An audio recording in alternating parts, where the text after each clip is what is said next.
Welcome to the 23rd episode of the Hail Mary podcast. I'm AToves, and I'm joined by my husband, the Toves. We're back to give our hot takes as UTSA squeaks out a win over Southern Miss and throw some Hail Mary shots downfield for our listeners to love or hate. Let's get started. The Roadrunners entered this game as a 33-point favorite, but uncharacteristic errors and poor execution on offense made this a much uglier win. But a win nonetheless. Southern Miss caught the Roadrunners off guard with their game plan, using running back Frank Gore to run the Wildcat and taking multiple delay of game penalties to keep the defense out of rhythm. After adjustments at halftime, the defense made some big plays in the second half, causing 3 turnovers in the fourth quarter. It was the spark the Roadrunners needed to overcome a lackluster performance on offense. Frank Harris did not look like the Frank we've seen this year, completing 56% of his passes for 227 yards. He threw 2 touchdowns, one to Josh Cephas and one to Leroy Watson, but he also threw 2 interceptions, one that Southern Miss returned for a touchdown. Sincere McCormick added a rushing touchdown, and Hunter Duplessis made 2 field goals. Overall, the Roadrunners did just enough to come away with a win, 27-17, and to stay undefeated this season. Overall, what were your thoughts on the game? Well, I think, gut reaction when we were there was that the team played poor, that this was sort of a letdown. But you know what? As we rewatched it, it still was tough to watch, first of all. And certainly you could see why it was frustrating for the UTSA team and for fans alike. But there's just a lot more of good around that I think that we focused on what wasn't happening, and that was the domination that you talked about. Mm-hmm. And, I just want to be clear. I don't think this was a letdown game, because a letdown game to me would have been that we would have been flat over all 3 phases. We were not flat over all 3 phases. It was only really, I would say one facet, and that was the offense, where we were flat. Special teams had obviously an unfortunate play that we can probably talk about in a little bit, but for the most part, I would say special teams did what they're supposed to. Defense did what they're supposed to. Offense just wasn't there. So that's, to me, doesn't add up to letdown. Mm-hmm. It's just how Southern Miss came out. So let's start with there. We did see a clip earlier in the week before the game from the message boards where Southern Miss fans were like, it looked like they were joking. They were like, hey, how about we just try some gimmicks and, we'll see if we can just frustrate UTSA and keep the score close. So, I mean, that always sounds easy, right? Like, you're going to come out, you're going to do some gimmicks at UTSA, but, they're a good team. They're not going to fall for it. They're going to find a way to, overcome it. Mm-hmm. It might take them a couple series, but they'll figure it out. Well, they were actually successful in doing so. As you said, they came out in a Wildcat with Frank Gore. So, right away, we knew that this wasn't going to be a typical game. Right. And that, I think, was something that I couldn't predict in my too early prediction. I didn't know that they would think about coming out in the Wildcat. I mean, you obviously imagine they might do it a couple plays, but right, not as their base offense. Correct, and I think that's what really threw me off, and I think really when you look back at it, I think the big talking point at first was that Will Hall, as smart as it looked like to come out and do this, he realized early on he cannot just line up and go man to man with UTSA. He knew that he was going to have to do something in order to control the game and not let UTSA get any sort of rhythm.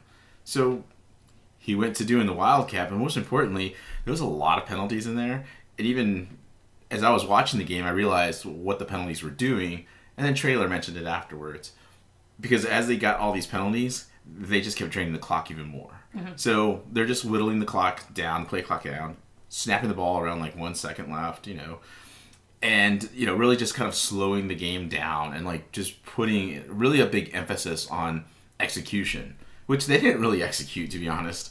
But it was frustrating because they were just trying to do enough to try to stay in the game. And I mean, you got to understand that too, that they've been disrespected. They've been said that they're a 33-point underdog. So Will Hall figured out this is how we're going to do it.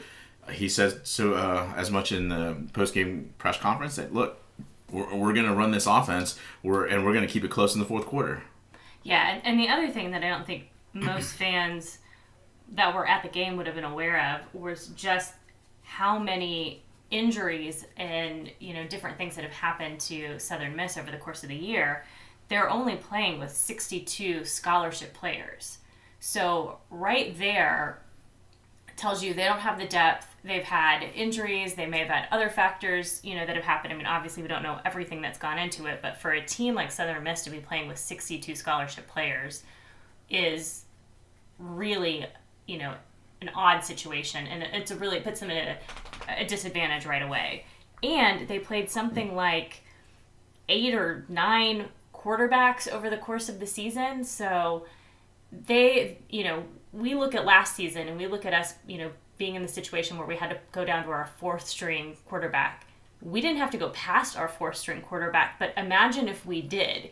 At some point, you run out of your QB room and you have to go to whatever option. I mean, I almost picture this as like Will Hall walking into the locker room one day and saying, okay, guys, if you ever played quarterback in high school, I want you to raise your hand. All right, well, you 5 that raised your hand, I'm going to need you to go over here with the quarterback coach and let's see what you got. We'll take the best 2 or 3 of you, because the guys that they ended up playing had played quarterback in high school but had not played quarterback in the collegiate level. So, I mean, obviously this is, it's like we got nothing left. Southern Miss, we're just going to throw the kitchen sink at you. Right, and Traylor said as much afterwards, but even to that, I think, something they did with that offense was that they slowed the game down, but they also gave time for their defense to rest. Right. So, when you're predicting the game, or you're looking at what Southern Miss can do, you realize, well, if they can't execute on offense, that means it's going to be quick 3 downs. Mm-hmm. So that just means that UTSA can take control of that. And so by doing what they did, they allowed that defense to rest, which, happens from time to time. But then you couple that with our lack of execution on offense. Right. And so now you have a Southern Miss defense that came out and did something that I thought UAB would do. And that's press our receivers and force Frank Harris to essentially be Bailey Zappi and try to, pick us apart around the field. And that's not his strength. That's just not what he's done. And I've said it before. Even as I complimented him, I said, but watch out, because this is not his strength. He can't just sit back there, and just pick apart a defense. That's not what he does. He's ready for that first or second read, and as soon as they're open, he lets it rip. In this game, outside of a couple times where it seemed like he was pressured, there was just a lot of times where he was clearly off rhythm and he was quite inaccurate. So we can go into that a little bit, but I mean, other than that, I would say overall thoughts were just, and I kept telling you during the game, was Southern Miss is just mucking this game up. That's all they're doing. They're just trying to essentially play junkyard ball and just trying to mess with UTSA's rhythm, and it's succeeding. And so what is Traylor going to do to change this? Unfortunately, his quarterback was off yesterday, and it just didn't seem to work until the very end when we finally, unfortunately, I'm going to say it this way and we'll explain why, but we won in spite of Frank Harris's performance. Right. So you want to talk more about the offense since we're kind of already there? Yeah, I mean, look, we couldn't get much push at first. And I think, again, you've got a fresh defense. It allows you to get a little bit more push. But, one thing we didn't realize was just maybe how that right tackle, and that was Mekhi Hart going down during pregame warmups, how that I think affected potentially the offense, because even though they prepare their players, UTSA prepares their players and they've got the depth to do so, it seemed like that really seemed to throw the offense off, and I don't know why, because we've had players go down during game and there's been no drop off. We've talked about how there's no drop off in performance, or maybe there's a couple of plays before they get into rhythm and they get going, right? So it just seemed odd that that was singled out. So I've never had somebody go down like that. And you're okay, so what did you have planned? You must have had something planned then that Mekhi Hart, was going to be really key on. But it wasn't like there was a bunch of pressure off that right side where you felt like, okay, well, that's what affected Frank. No, there really wasn't. So I just think Frank had an off day. I think it was one of those games where he does what he usually does, but he'll float those balls to the outside, but those passes were floating out of bounds this game as opposed to actually staying in. And one thing that's frustrated me with him has been that there are times when he rolls or he'll be in the pocket and he does sort of like a hop, and it's more of he just throws with his arm. Cool, we know that you're probably trying to show off that arm strength, but here's the deal. His arm isn't very strong. We all know that. Like, that's nothing new. But if he would just plant and actually throw the ball, and when he does, and he has done it previously, especially against UTEP, he's quite successful. And so he just had a tough game. I thought it was curious. Like, Traylor didn't really want to, like, criticize him at the end of the game. Right. Post game, he said, Frank's a winner. He's a quarterback, and his team won the game. That's what's most important. That's all he would say about it. And I think we both looked at each other afterwards and we were like, well, that's a curious thing to say. Like, I mean, why not say something? Like, he had a bad game. And this is one of the things that just kind of frustrates me a little bit with Traylor. It's like, he hesitates to criticize his players in post-game or in any of the interviews. And it's not like people are looking for this criticism, like for him to bash Frank or to talk trash about one of his players. Right. I mean, if he did that, we would know that all of his talk about culture pillars was, just a bunch of crap, because that's not, aligned with his culture. So nobody's looking for that. But one of the other things that Traylor constantly says is that, he wants to be known not just for being a coach, but for someone who helps, make men out of boys and help them to become better people. Well, at some point you have to be able to offer criticism in a constructive way, publicly when it comes to these, players. It's like, especially if they're going to move on to the next level, to the NFL, because they're going to get criticized publicly. And that doesn't mean you have to say something really bad or negative. It could have been as much as saying, yeah, Frank didn't have a good game.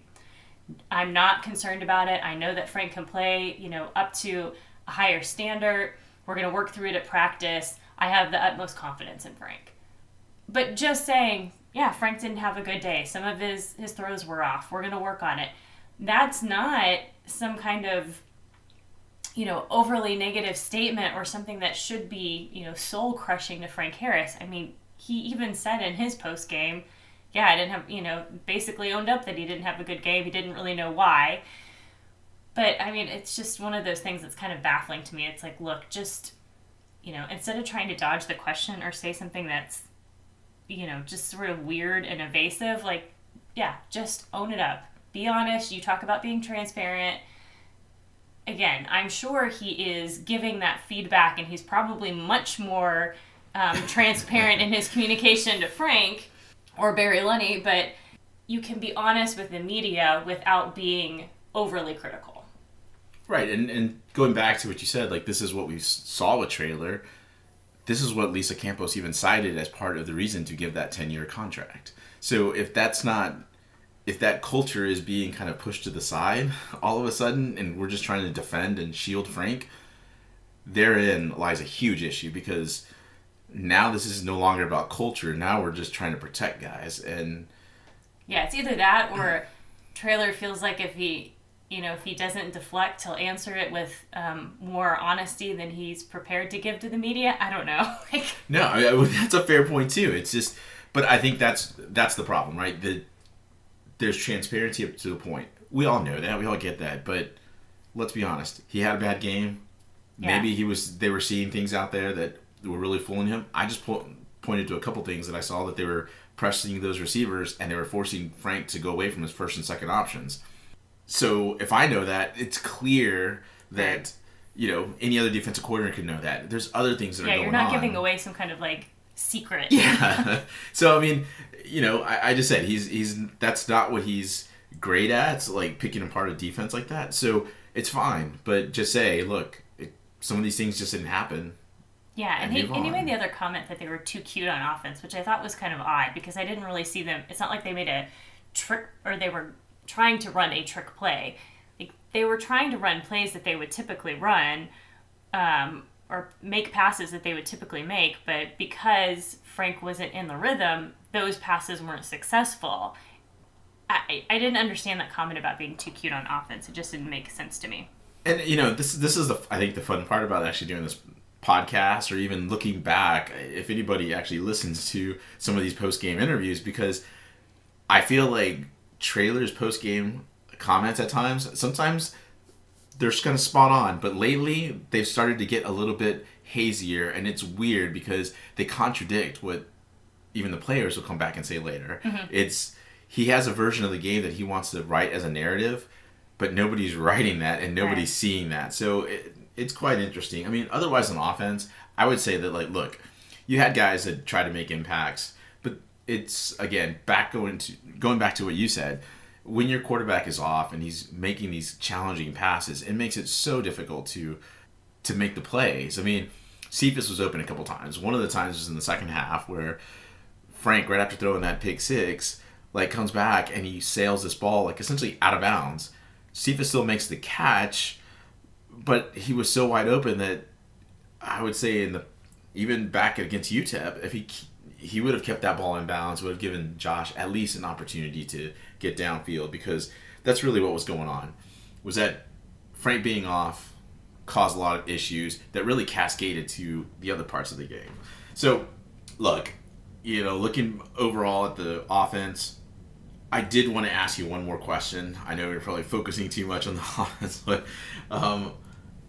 we've talked about, like, Frank, or, like, at the very least, we've talked about, like, Frank being called, having the keys to the offense, per what Traylor has said.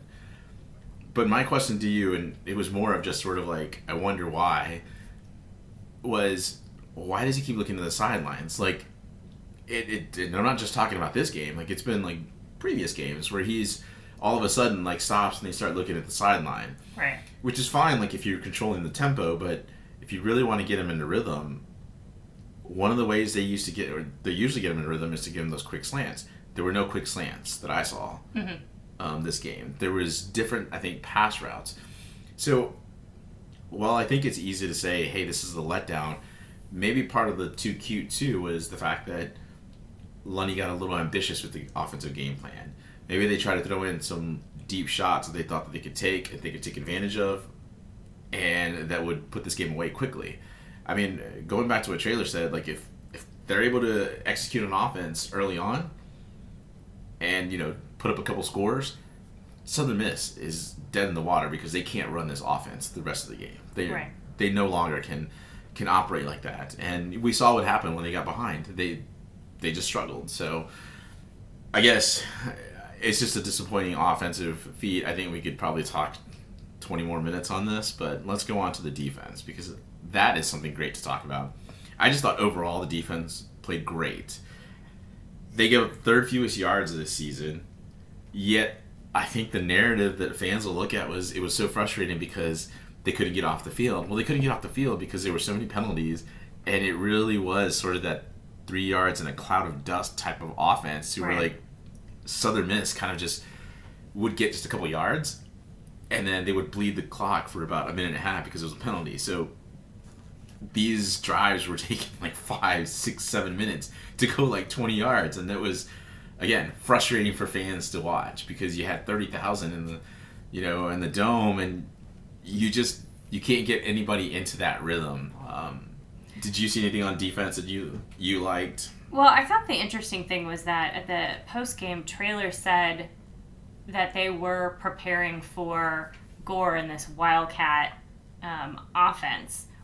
But then when they asked the players, that's not the response that they got from the players. So while he may have been preparing for Gore to be the primary offensive weapon, it just didn't seem like they were really preparing for Gore to play the Wildcat. And I think that it took them a while to get there. The other thing that was, kind of interesting was the players said that they went back to their base defense in the second half, and that was the adjustment they made, and that they were playing better because of that. And they've done that in multiple games now. So it's interesting that, we try to set up our defense with a different look based on the offense, and then it doesn't work, and we end up going back to our base defense, which is just contradictory to what you would normally see, in play. Right. Yeah, I mean, look, it sounds like, and I think this is where some of the issues were earlier in the year, where, we had gotten a question about, well, how do we solve these issues of, like, the pass coverage and why it keeps breaking down? And I said, well, you have to simplify things. You have to simplify the calls and make sure, and continually you've heard that. To your point, you heard that in Western Kentucky when he said, oh, yeah, we started out with, only 2 down linemen or whatever, and then we went to our base package. And you get that there's a lot of versatility in that base package, but what is it during the week during practice that you feel like you've done really well that all of a sudden you have to go, yeah, I'm going to go back to what we were doing. Like, right. It just seems bizarre. It seems like, is just the team not ready for what you're wanting to do, and why aren't they executing then? Or have you just I think Trailer's words are, we give the players too much. Okay, well, how many times doing that is it going to take for you to learn that that's not the right approach? I mean, and if it's successful, then why don't you just do that all of the time? Why do you start out with these other and then have to go back? Right, exactly. So, I think one thing to state here for the defense was they really only gave up a field goal. That touchdown that they gave up was a short field. But even on that touchdown, I thought I had seen it, but I was like, nah. Maybe, again, when you're in the stands, you think you see something at times, and you're like, no, I need to see the rewatch. On the rewatch, that whole left side of the Southern Miss line moved. Yeah. And it was so obvious, and it was so bizarre that no ref threw a flag. Like, I couldn't believe it, because you could see, if you're watching the ball, you could see the left guard, like, all of a sudden sort of do like I'd say a 70s disco move where he like just kind of rolls his both his arms like in a circle. And so, like, if you're doing an illegal procedure call against the offense, right? So it was just bizarre that happened. Well, and it's not like they weren't calling those they were making those calls right. over and over and over again. So it's just like, okay, so they get into the red zone and you're like, well, let's just let them have this one. Okay. Yeah, it just felt like, oh yeah, we're betting on this game too, so we needed to cover, right? But that one was just a bizarre thing, and you could tell that UTSA was thrown off by it too. I mean, why wouldn't you? I mean, like, you've got guys starting early, and you're not ready. So, that was just one thing to note. But I would say that there was one big criticism I had. I felt like the defensive coaches took too long to adjust to this Wildcat. And it kind of goes back to what we were talking about. Maybe it was those packages that they had put in. But even so, I get that when you first come out, you see that on the first drive, you see that and you're like, okay, they're not going to do it again. And then they come out in the second drive and they do it again. And then at that point, why are you not like, okay, hey guys, here's how we're going to defend the Wildcat. More than that, I would have liked to see them challenge the Southern Miss quarterbacks, and I put them in quotation marks, challenge them to beat UTSA over the top. Because I don't think they could. I know Frank Gore threw a dime on one of those passes, but challenge him more. Like, force him to, like, make those passes, because I want to bet that he can't consistently do that. I mean, if Southern Miss was rolling the dice and hoping that, and figuring that taking these easy plays away from Frank, like, why aren't we taking those plays away from their offense? It just seemed a little bit bizarre. That's it. I guess we'll move on to the special teams here. Lucas Dean, I joked about it last week, and lo and behold, he showed up, and man, did he show up.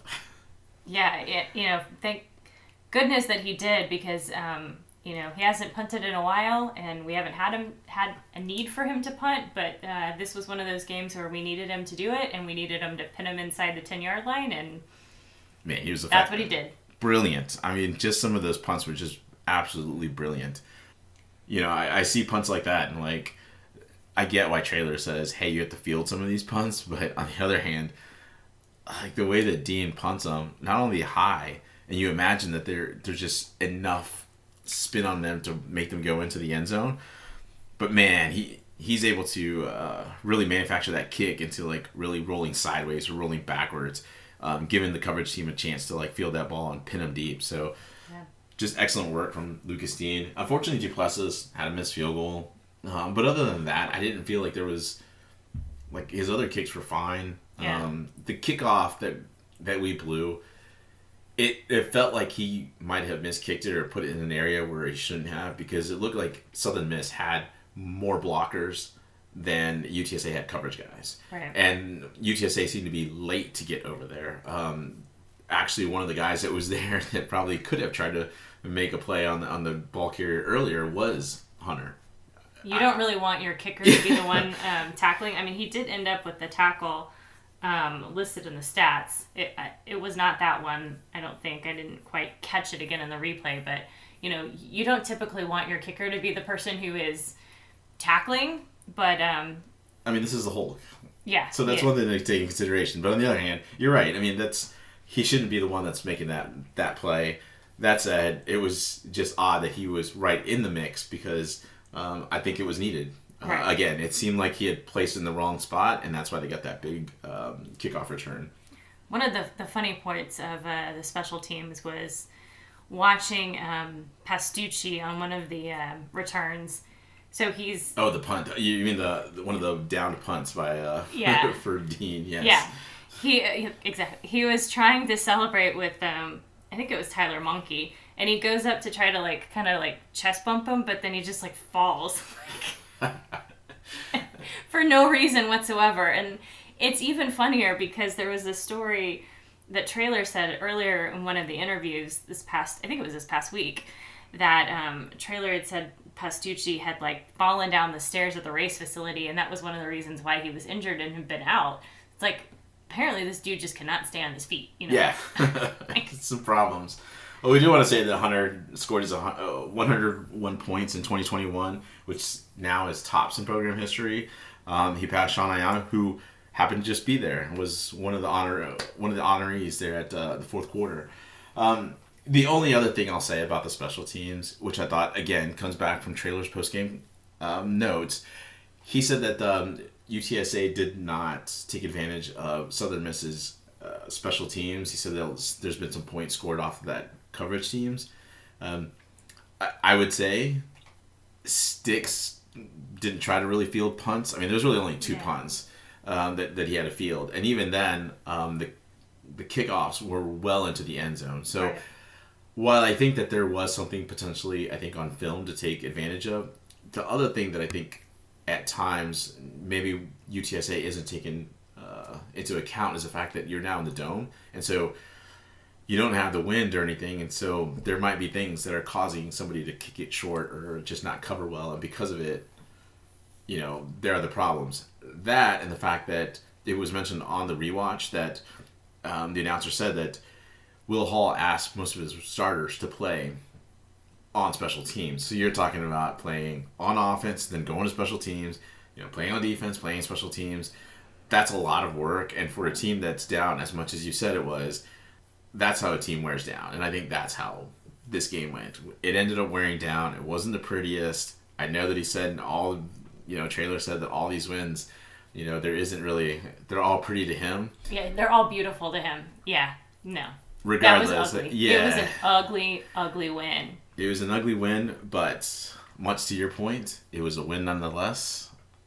I guess we'll move on now. What did we learn from the game? Well, San Antonio showed up for the runners. They had an attendance of 30,105. Another great turnout from the student section, which, by the way, at this point, student section, now that they're finally consistently showing up, I don't think that's going to be a problem. It just makes the atmosphere better. But, I mean, obviously winning helps there. But, it was also good to see, at the end of last week's episode, you had talked about the fact that, it was an orange out. And so it was really cool to see that there were enough people that took orange shirts. So yeah, by and large, I mean, it looked like a sea of orange when you kind of see the photos, the panoramic view of the Alamo Dome, or even on TV. I mean, obviously, not every single person was wearing orange, but it was definitely enough that it made a difference. Yeah, and they were loud and disruptive. I mean, let's be honest. Even though the game was close, it never seemed like the crowd waned too much. Mm-hmm. Obviously because of some of the ways that Southern Miss was playing, it did. There were some lulls, but that's natural. I mean, you're going to have big plays from our opponents, and so that's going to quieten the crowd down. But for the most part, there wasn't so many big plays by Southern Miss that you felt like it just completely took the crowd out. Right. And if you were there at the very end of the game, when they sang the alma mater, there was still a really large amount of people that were there at the game at the very end, that were there for the alma mater, many, many more than what you would typically see. I mean, even when we've had, games where we've won, you've still seen people, filtering out, before the alma mater or not staying at that point. So it was really cool to see that many people stay and sing the alma mater. It was, a pretty cool moment. Yeah, absolutely. What did you think about the 30,000 though? we've had big crowds before, but what did you think about this one? Well, the thing that I thought was interesting is if you go back and you look over the last couple of seasons at when we've had those crowds, I mean, usually it's because we've had a team that has traveled well. So, yeah, we had 40 plus thousand in the Dome a couple of years ago when Baylor was in town. But it was because Baylor brought fans. We had 30,000 last year, or was it last year or the year before that? 2019 with the Army. Right. But again, it's because people showed up to see the Army. So you really have to go back. Honestly, I mean, I was looking back year over year in attendance to see when was a team that we played that it felt like probably didn't travel, and the crowd was there to see UTSA. And honestly, I had to go back to 2014 to really see a game where I felt like, okay, they probably had an opponent that didn't travel well, where those fans were coming and they were UTSA fans. And this time, sure, there were some people that were there for Southern Miss, but it was a UTSA crowd by and large. Right. And then that's, again, good to see. I mean, obviously, with the winning, you start bringing in the fans. And I think, to your point about like it having so many people in Orange, I think we're also starting to get some of the alumni back. Mm-hmm. Some people that haven't been to games in a while. So really good to see the crowd, and hopefully, I think over the next game, we should see, more UTSA fans, just because we're now really getting to the crucial games. I think the other thing that we learned this week was that teams are figuring out how to defend this road runner offense. I mean, obviously we know Sincere McCormick and some of his inside runs, he usually bounces those runs out sometimes, and so we give different looks that way. Mm-hmm. But we did play a stretch of like undermanned teams that, we were able to take advantage of this, but Southern Miss caught on to something. And again, I said it earlier about how they pressed the receivers and they sent some pressure up to Frank. And then they also like took away some of his first two options. He likes early down play action passes, really just sort of like an out or a streak to one of the receivers. The first interception that he had was essentially a play action pass where he short-armed that throw to JT Clark. He loves those passes, and we've seen them hit plenty of times, but when they don't hit, that's when things start kind of falling apart. Right. But they fooled him on that one because they essentially, I thought, played like a cover two where they dropped the cornerback off of, I think it was Franklin. Franklin, I think, was outside, stayed short, and the guy that was inside guarding JT left JT, allowed the cornerback to take him, and then they brought a safety over. So they started figuring what Frank likes to do, and I think it just became, UTSA is predictable, and maybe that's why they're trying to bring in new plays. But it's you start to wonder here. It's like, have teams started really figuring us out, and are people catching up to us, and is that going to cause potentially a loss down the road? The season wears on, there's only so much execution you can have on certain plays. Right. At some point, people catch on, and it's going to be a different ball game. I think the third thing we learned was that Traylor made some odd post-game comments that seemed to contradict the team. You actually were kind of alluding to it earlier when we were talking about Frank. But here's a quote that he made, and I'm going to read it to you, and then I want to get your thoughts on it. I think our kids feel the burden and the weight of the city and knowing the responsibility they have getting the program turned around. And that shouldn't be on 18 to 23-year-old men. Those kids should be having the time of their life. I don't want them to feel any extra pressure, but we're smart enough to realize it's a bigger game than normal. We just all have to be very careful that we don't put too much on those kids. I thought tonight was the first time we looked like we might have felt like we had a little bit extra on our shoulders. What's your reaction to that? Well, I thought it was an interesting quote from him because it was one of the first times we've seen Traylor offer up excuses for why his team didn't execute. If he has his culture pillars in place the way that he says he does, then they're preaching control the controllables.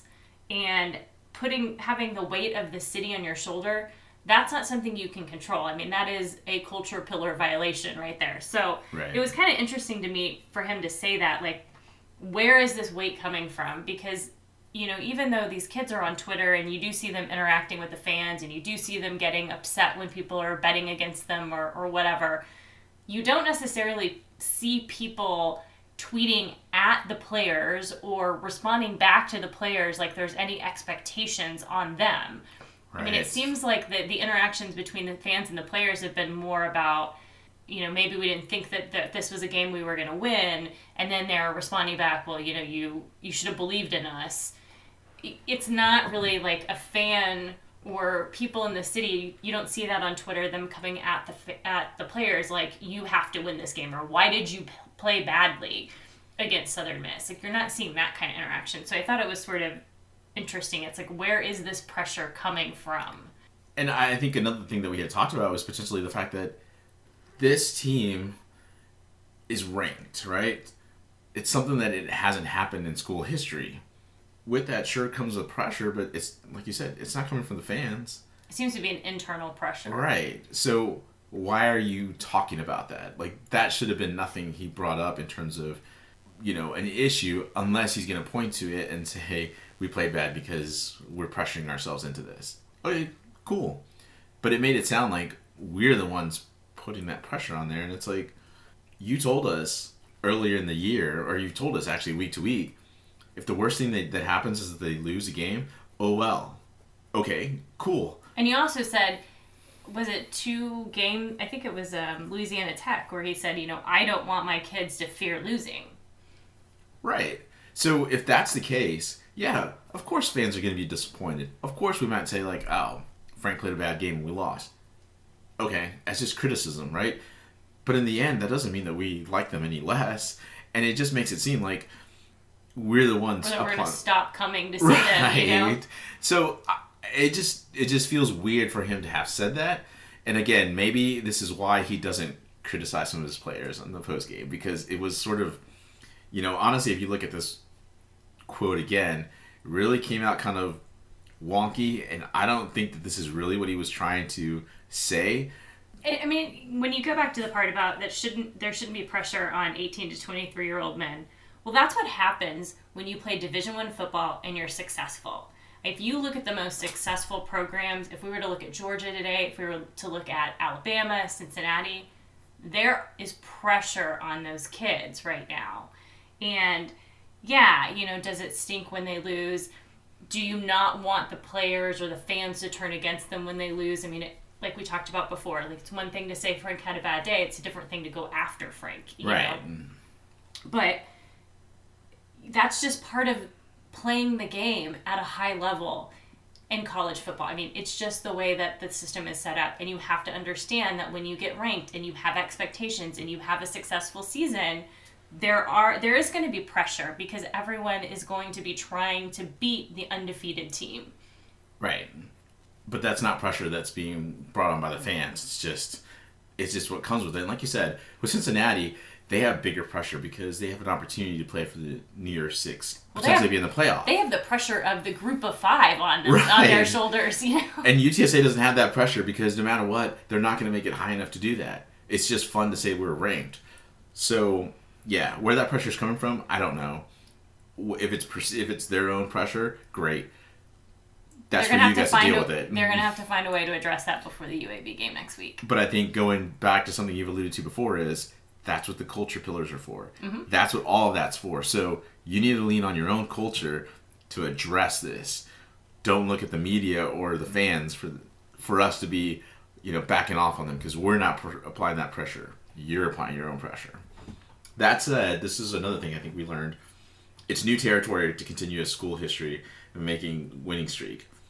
I really don't believe that the team looked past Southern Miss. Again, you have a team that came out here and played a style that we weren't ready for. And it's clear, like, even through all the discussions we've had already, I hope that we've at least gotten through to any listeners that nobody was expecting this. Nobody was, for the prolonged amount of time that they did it. All right, it happened. But with success comes prosperity, and the team is now being asked to do more interviews. Now they're not as focused. They're not getting as much time to maybe study, whether it's school or, the playbook. So more demands on time. Now you have to start juggling things. So if you do want to say, like, the pressure might be coming somewhere, maybe it's that. But that's a controllable. That's something you can control because you can say, nope, we're not going to do, we're not going to do this many interviews. Frank's only going to do 2. You can do 2 spots this week, but you can't do any more because we need to focus on what we need. Well, you also wonder too, because these kids are successful, they have these NIL agreements. They're being asked to do things that are outside of the team. So is that part of it as well? I mean, you've seen, Frank and Sincere and Rashad, and really Rashad and Sincere more than any of the other players doing these other advertisements and spots. And, I don't think that it's necessarily impacted their level of play on the field. But again, it may be just another thing that's taking time away from really focusing and preparing on the next game. And again, success comes prosperity. So you're going to benefit from this, but there are going to be new demands you now have to take care of. Mm-hmm. Going back to the culture pillars should be taking care of this, and you should be leaning on that to help you with this. All right, last one is just a fun one I wanted to throw out to you, what we learned. You get really snippy with me when UTSA is losing and not playing well. I made a couple comments. It's true. During the game, specifically when Frank Gore, I think it was like near the end of the first half, he's kind of like rushing to the outside, and he got tackled, and the ball popped out, so it looked like it was a fumble, and everybody was celebrating, oh, it's a fumble, and I was like, nah, he was down. And what was your response? I said, sometimes I just need you to be a homer.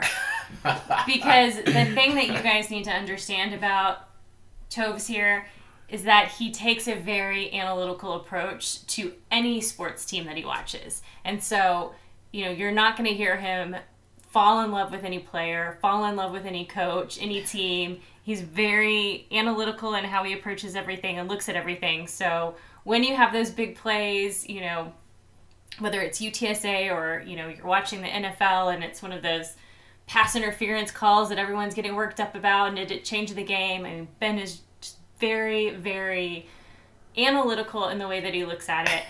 And he never looks at it from that homer perspective. And sometimes when you're in a game where you're getting frustrated, you just need to be a homer. And I think the part that she forgets is that before the big Leroy Watson touchdown, I all of a sudden said, there it is. And I leapt up, I got out of my seat, and Frank threw the ball right to Leroy, and he scored a touchdown. We forget those moments, but yes, I do get very analytical. It just was hilarious to hear you get snippier during the game, and I was like, I didn't do anything wrong. Like, you're mad at the team. Don't get mad at me. Don't get mad at the Toves. Toves is doing fine. I was not mad at the team. I was mad at the situation. And yes, I just talked third person. It's fine. Yeah, I mean, it's just, I thought I'd throw this in there because I thought it'd be just a fun little discussion topic. Okay, so let's talk players of the game. I'm taking a different approach this week because I really felt like this was more of team play, and I really couldn't see one player that was really key to this. So I'm just going to talk a little bit generally about a couple players, maybe throw in a couple stats for us, and we'll go from there. So let's start out with the offensive side. Josh Cephas and Leroy Watson, I thought, played well. The problem is that they were impacted by the fact that Frank did not have a good game. I mean, Josh and Leroy can only do so much to either catch the ball. They can't throw the ball to themselves. They can't, hand the ball off to themselves. There's just things, that nature where they're dependent on Frank being able to play well and get the ball to them. So when they did, I thought they were both played really well. And I just mentioned the Leroy Watson touchdown. He had a streak down the middle. As much as we think of Leroy as just a big blocking tight end, he does have hands, and we have seen him catch passes before. And in fact, under Frank Wilson, he was catching the ball a little bit more and going into coverage. Going into some pass routes. It's just that now his role is more blocking because he is so skilled at that, much like Oscar. And the one thing on Leroy Watson, so we went to the Jeff Traylor radio show earlier this week. Leroy Watson was one of the players that was there that was interviewed. So I did get to meet him, talk to him for a little bit. So I was really excited to see him, especially in this game, get that touchdown. It was a really great moment, special moment for him. It was his first touchdown of the season, and I was really excited to see him. Yeah, and even then, it's been mentioned a few times, but we'll mention it again. Like, trailer during that radio show mentioned that they were waiting for a big play from him anyway. And here it is. So I think that made it even more special for you because I think you had an extra smile from that. And well, I think it's because, I got to talk to him. Oh, okay. Yeah, that's what it was. That's That's what it was. Which, by the way, he is probably one of the nicest people ever. I mean, absolutely. He had the biggest smile throughout when people were coming up and talking to him. There's such a genuineness to him, I guess, if that's the right word. Right. That he's just... It's just infectious. And so I couldn't help but smile, too, when I saw him talking to every single fan. Josh Cephas, like I said, had a really good game, too. I don't know that you could say a lot of stuff too much more about Josh. I mean, obviously, we've gushed about how great he's been this year. It's just weird at times because you just can't focus on one receiver. And sometimes Frank just focuses on one receiver during a game, and that's who gets the plays. Yeah. Zachary had a great play early in the game. One-handed catch, then drew a personal foul to get some extra yards. And then I thought JT played well. He was crucial, I think, in one of Cephas's touchdowns, or actually Cephas's touchdown, in which he managed not to have some sort of black in the back. So, again, you see these guys making plays when given the opportunity. Yeah, and just wanted to mention, Josh Cephas had a career high tying 8 catches for a career high 106 yards and a touchdown. It was his first career 100-plus yard game. Very nice. Congrats, Josh. So let's move on to the defensive side. And again, I think the defense played really well altogether. I just felt like they were actually crucial to this win. And obviously, I think, if you listen to any post-game conferences, the big deal was the fact that the defense came up to play. And honestly, look, getting gashed for under 200 yards should not be a negative seen on this defense. Any team can potentially do that to us. But again, with a weird offense happening, this can actually be sort of different to view. So, again, it was around 180 yards that they gave up, which we would take any game. I mean, if we can hold UAB to that, holy cow, we're going to be so excited. But I thought that Jamal Ligon and Corey Mayfield, obviously Corey Mayfield's biggest impact was at the end of the game, and that's when the coaches really started crowding the line of scrimmage and then sending Corey in on a blitz. And the few times they kept doing that, it really messed up Southern Miss's progress. So they couldn't get back into a rhythm, and it really just threw things off for them. So the other one was just Jamal Ligon. I just felt like he played well in the middle. But, again, I didn't feel like it was player of the game type mentioned. It was just more like, yeah, he played well. But so many guys on the defensive end played well. There was a lot of, swarming to the ball, making some gang tackling. So, put this all together, and it was really good defensive team win. The offense, obviously, like I said, it had some moments, but, overall, I didn't feel like anybody really stood out. So, Corey, Jamal, Josh, Leroy, you guys played really well, and hope you soak it up this week. Before we go, a quick update on UTSA basketball. It was a rough first week of play for the basketball teams. The men's team started strong with a 97-66 win over Trinity, but then they were clobbered by Oklahoma, 96-44. The Trinity game gave us a good look, I think, at what the Roadrunners want to look like this season, spreading the ball around to more scorers, playing a little tougher on defense. Obviously, the Oklahoma team, that game, they were just really outmanned. The women, on the other hand, dropped both of their games. They lost to SFA 75-50 and then to Abilene Christian 72-53. Coach Aston had been very honest in her assessment of the team. She said this is a rebuilding year, trying to build in an up-tempo offense. You could see that what she was trying to install, but she really just does have a lack of experience playing at the D1 level on the team. So there's a lot of learning that's going to happen this year. But you could definitely see the effort, and you could see kind of what she's trying to get to in the play this year. Yeah, I would say there certainly is a problem, I think, for both teams, and that's just shot makers. Like, one of the reasons why the men's team was got clobbered by Oklahoma was they just couldn't make a shot. Like, they just could not hit the side of the barn, as they would say. And that's the problem with the women's team, is that they just have a lot of problems with their offense. So that's just going to hamper your season right away. Yeah. Lots of games coming up, though, and opportunities for fans to go out and see the teams and hopefully give them the encouragement they need to turn things around. The men will be at home for their next 6 games. This week, they are playing Monday at 7:30 against A&M Commerce. They're playing Tuesday at 7:30 against Denver, and Wednesday at 4:30 against IUPUI. The women will be at home on the 18th, which is Thursday. They're playing 7 p.m. against Texas State. And then both the men's and women's team will be at home on Sunday the 21st. They have a doubleheader. The women are playing at noon against UIW, and the men are playing at 3 p.m. against A&M Corpus Christi. All the games of the historic combo. Yes, at the lovely historic combo. So you want to get into your UAB preview, since that's what we got to look forward to next week? Yeah, let's go ahead and do that. I will just preface this by saying that I've seen UAB play. I haven't really dug deep and wasn't able to dig as deep this week as I had before, just because I really wasn't able to get into the game, their game against Marshall. That said, there really isn't much to learn if you've seen them from previous seasons.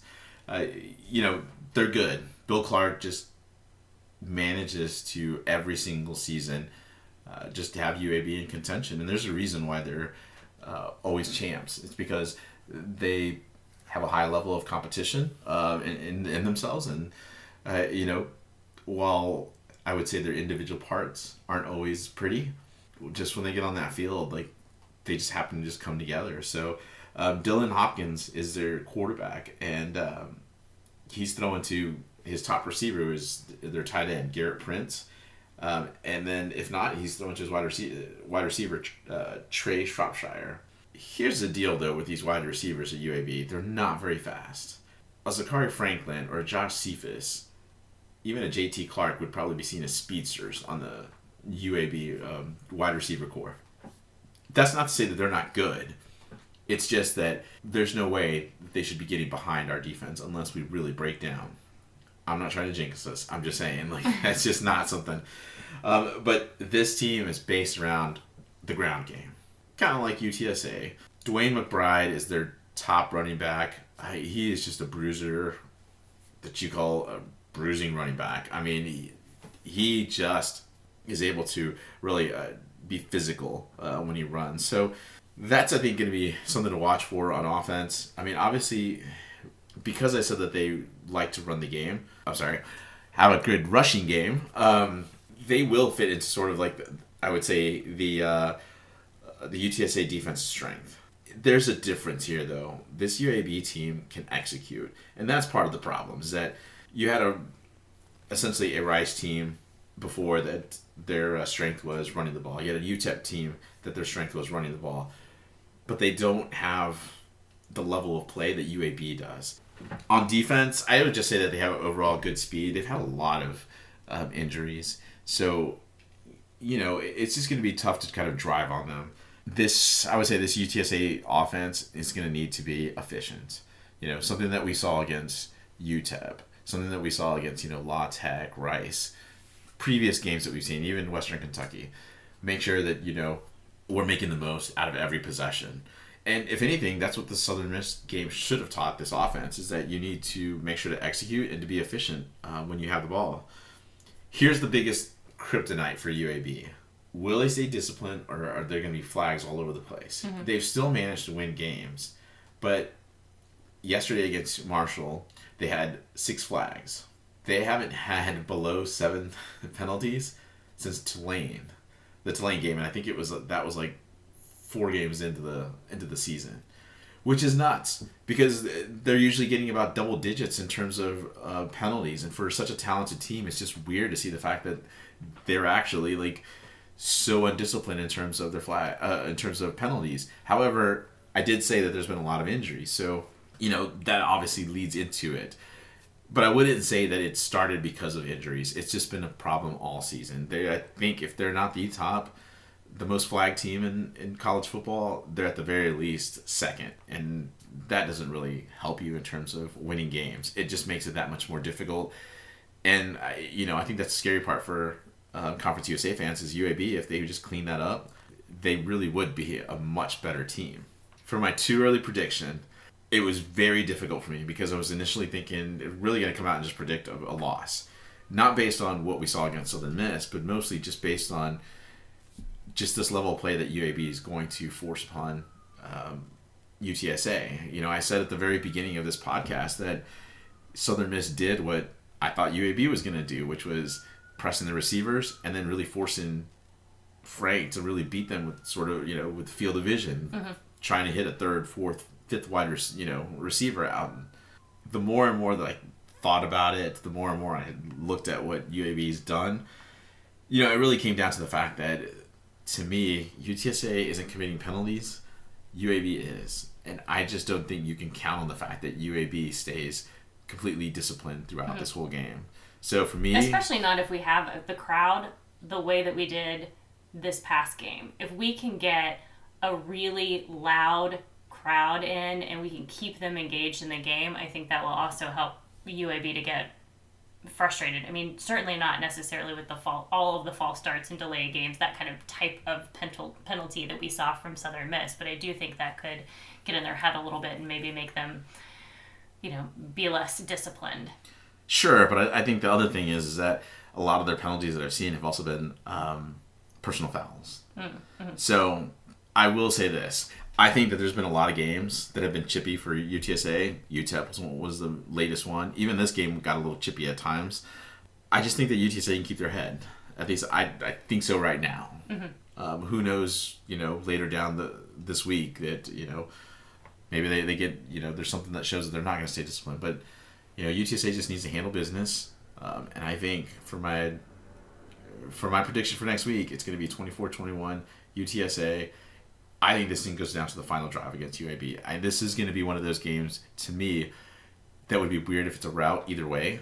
Right. I really do think that this is just going to be a tight game. And so, if you've got fingernails and you are bad at, chewing your fingernails, I'm going to tell you right now, you're going to be chewing on them during this game because this game is going to drive you nuts. So apparently what you're saying is I'm going to be chippy with you this game. Yeah, that's your prediction? That's also why I brought it up earlier, who said, I think you're going to get snippy with me.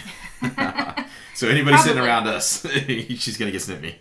Probably. I mean, I think, a lot of this is going to come down to how does the team shake off what happened this week? How does Frank show up? Does he... we're not really sure what was causing the issues with Frank. If it was a lingering injury issue, does he get past that? Is it a confidence issue? Can he shake it off? We need the Frank Harris that played against Western Kentucky to show up and play this game so that we can pull it off. And, all of the other factors. We need, the defense to play as well as they have, to be disciplined. We need special teams to show up. But, really this is going to come down to, can we get a rhythm on our offense? Thanks for joining us in the Hail Mary podcast. I'm AToves. And I'm the Toves. We'll be back next week to recap our game against UAB. Birds up.